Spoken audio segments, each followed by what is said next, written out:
নমস্কার বন্ধুরা, আজকে আমি বানাবো লবণ শুটকি দিয়ে একটা চাটনি। তার জন্য লাগবে কাঁচা লঙ্কা কিছু, ঝাল অনুযায়ী দিবেন আপনাদের। রসুন 4টা, বড় সাইজের জন্য 4টা দিয়েছি। আর পেঁয়াজ বড় দেখে একটা কেটে রেখেছি। আর এই যে লবণ শুটকিটা এরকম করে কাটবো, আগে দেখাচ্ছি। আর কাঁচামরিচ আর রসুনটা আদা ছেঁচা, মানে আদা বাটা করে রাখবো, দেখাচ্ছি পেটে আপনাদেরকে। বন্ধুরা, তেলটা গরম হয়ে গেছে, আমি গ্যাসটা কমিয়ে আগে পেঁয়াজটা ভেজে নেব।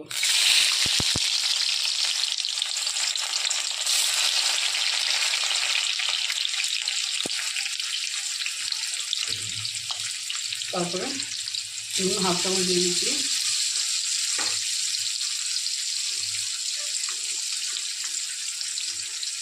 হাফ চামচেরও কম হলুদ দিয়ে দিচ্ছি, দিয়ে একটু ভাজা করে নেব। আর গ্যাসটাও বাড়িয়ে নেব। রসুন আর কাঁচামরিচটা আদা বাটা করে নিয়েছি। আর এখন পেঁয়াজটা ভাজা হয়ে গেছে, আর কাঁচা লঙ্কাটাও দিয়ে দিচ্ছি। আর রসুন বাটাটা দিয়ে একটু ভালো মতো নাড়িয়ে কষিয়ে নেব। আর লাল লঙ্কা দেবো না আজকে কাঁচা লঙ্কা দিয়ে চাটনি।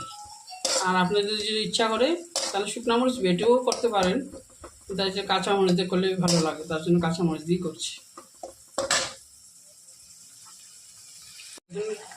জল দিয়েছি একটু সাতলানির পরে।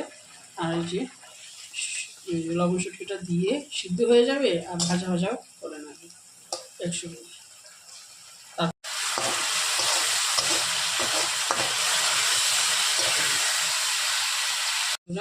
এই দেখুন বন্ধুরা, আমার চাটনিটা রেডি হয়ে গেছে। এখন দিয়ে দেবো, গ্যাসটা কমিয়ে রেখেছিলাম। আমি দেখেন এরকম আস্তে আস্তে, মানে এরকম কাটা থাকবে, ভাঙবেন না।